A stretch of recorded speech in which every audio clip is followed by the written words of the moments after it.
I am a charity shop fiend. When I was growing up, my mum and I used to spend hours going around the charity shops and just getting some really good bargains. And a lot of my clothes, my books, my toys, stuff like that were from charity shops just because we were drawn to them more than we were drawn to the high street. We enjoyed going around, we enjoyed having a rummage, we enjoyed finding a really good deal. And those are some really treasured memories, both with my mom and my grandma's. I just loved it. I loved it. I still do, but I can't do it as much anymore. And a big part of that is like the insane rising prices in charity shops and thrift stores.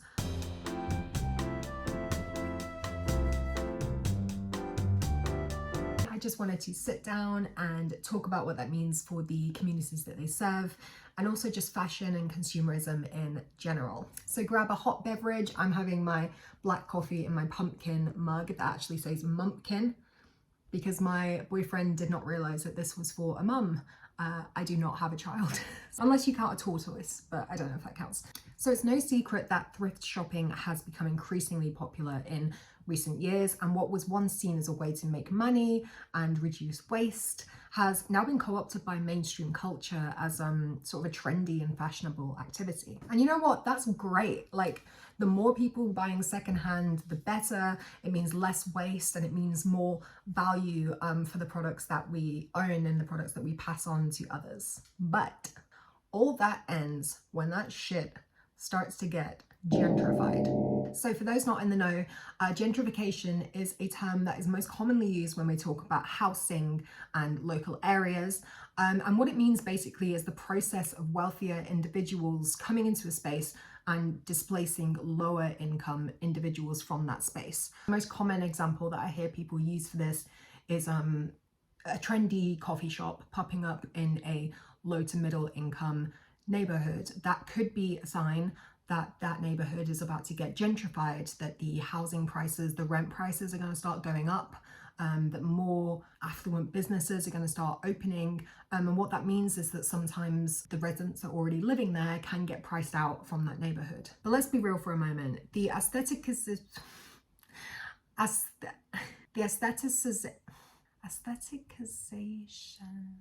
The aestheticization of poverty is rampant in today's society. I live in Manchester and we just had the Chanel show in Manchester in the Northern Quarter, and that was playing on a lot of like Manchester culture. I thought it was really weird, especially because the clothing just did not reflect that culture at all. Like, there was no punk, there was nothing like that. It was all just like basic Chanel fits, like the same shit they've been doing for the past like few decades.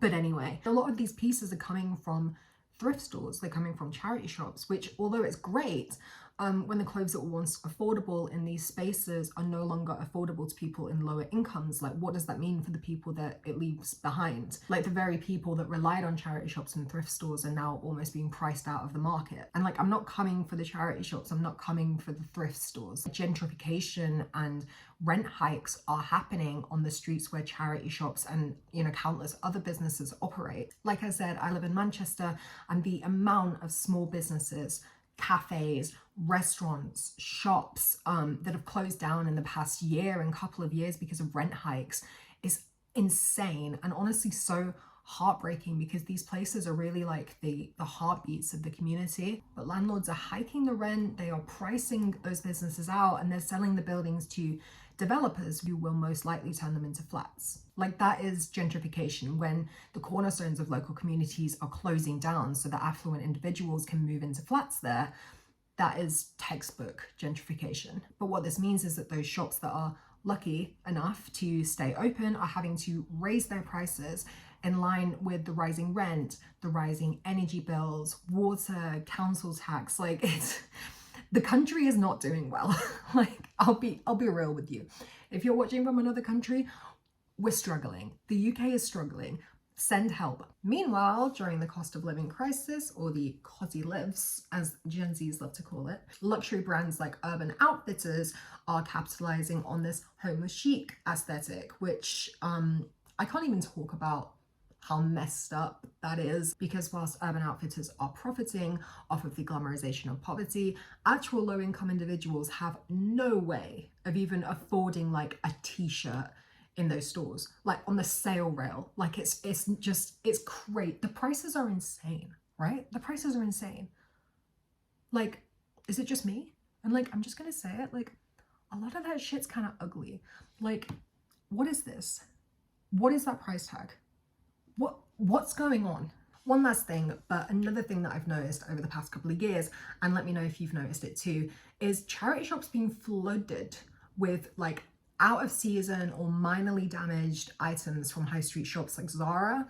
And you know, while it may seem like a generous act on surface level, I suspect it's kind of probably a way for these companies to dispose of excess inventory from their high-speed fast fashion business models. But yeah, I guess this was just a little bit of a rant.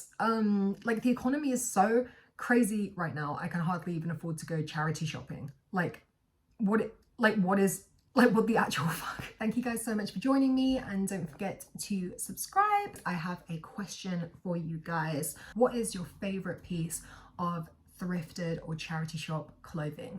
Let me know in the comments. For me, it is definitely my pair of classic Doc Martens, even though they don't match. Like, I don't know if you can see, but the labels are like different. So I don't know if they're like different shoes or if the labels are supposed to be like that, but I think it gives them character. But yeah, thank you so much for watching. Stay slay, and I will see you in the next one. Bye.